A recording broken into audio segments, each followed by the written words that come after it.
Good afternoon, everyone. This is going to be a whirlwind of a talk because we only have about 5 minutes each.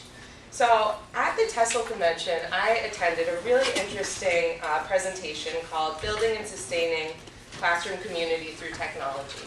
It was given by Bophany Huit Denise, two professors from a community college in San Francisco. And they argue that building a community is a vital component of any class. So today I'm going to talk about technological activities that can be done before, during, and after a course to build, sustain, and strengthen a community of learners. So let's jump right in. Before the semester starts, which would have been a lot more relevant a couple weeks ago, but it will still be relevant in the future, you want to check your online presence. When people Google you, make sure it's not a really embarrassing article that quotes you saying something you said in college and now regret. Check your Facebook privacy. And also, if you're able to set up a bio on a university website, that's a really good official way to present yourself in the way you want to. And even things like your email signature, you want to be aware of the image you're projecting. And the speakers also recommended creating a welcome video on this website called Animoto.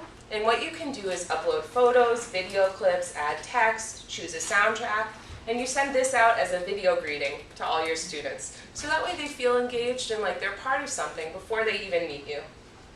Then on the first day of class, you want to explain your cell phone policy. And here we tend to discourage them. You know, where other teachers say to put it away, these two speakers at the convention said to take out their cell phone. And this is my favorite part of the whole presentation. Very often we do a classic icebreaker where students introduce themselves to the class. Where are you from? What do you study? What's your dream job? Etc. Instead, what if we put them into small groups, have them take out their smartphone and share a photo that's important to them? I mean, this is a lot more meaningful. They can say when it's from, who's in it, where it was taken, why it's important to them. And all of a sudden they're sharing something that's meaningful, not generic. And then maybe have them write a paragraph about it, and you have a diagnostic off the bat. And for those students who don't have a smartphone, I'm sure they carry a photo in their wallet, which could suffice. So that was just a great warm-up, which I really enjoyed hearing about, and I'll definitely use in the future. During the semester, the key is to just make the class feel like a community by having interactions outside the classroom. And a lot of the websites they recommended could be replaced by CourseWeb. For example, there's discussion board capabilities on CourseWeb. And one of the interesting topics they suggested was your life in 6 words. So each student would start a thread, and it would be their life in 6 words. Mine would be live to learn, love to teach. You know, and everyone else could respond to it.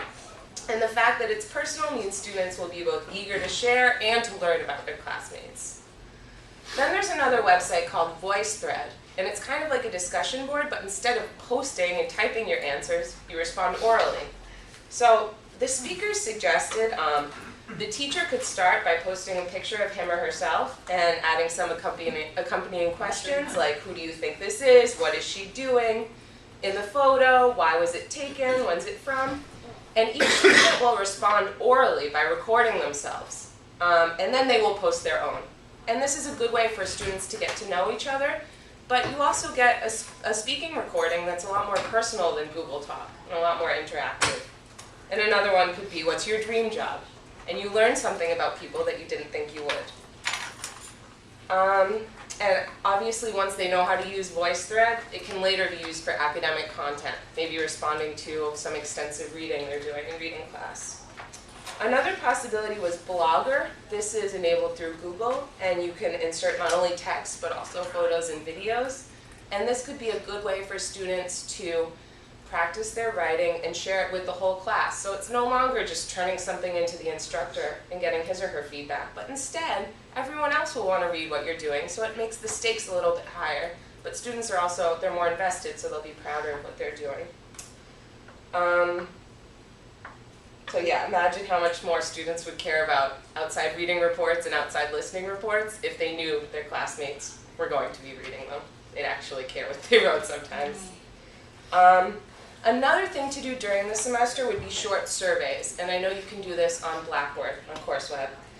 Imagine you tried a new type of lesson and you want to get immediate feedback on how effective it was. You send out a survey, tell everyone to take out their smartphone and spend 2 minutes of class doing this.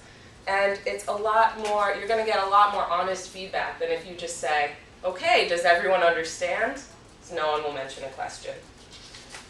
And another really quick survey that they recommended is something called 3-2-1, where they have to write down the 3 most important things they learned in class, 2 things they did not understand, and 1 question they had.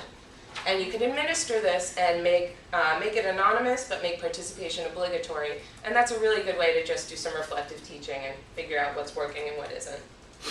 After the course ends, something they recommended doing are individualized projects, and it's similar to what we already do in speaking class with panels and presentations. But the point is they will create something that's important to them, and they can feel like an expert in something. Take the theme sports, for example.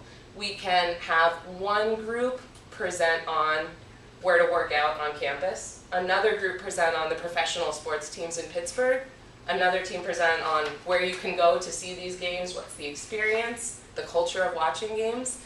And if they had to make not only a PowerPoint, but also a blog entry, each one has an individualized role, and everyone's just a lot more accountable.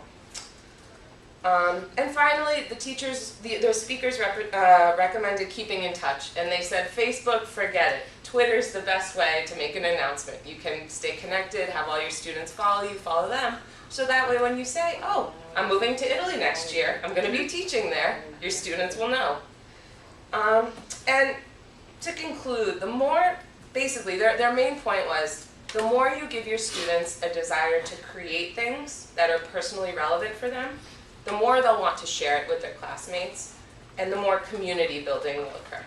So it doesn't have to happen in the classroom.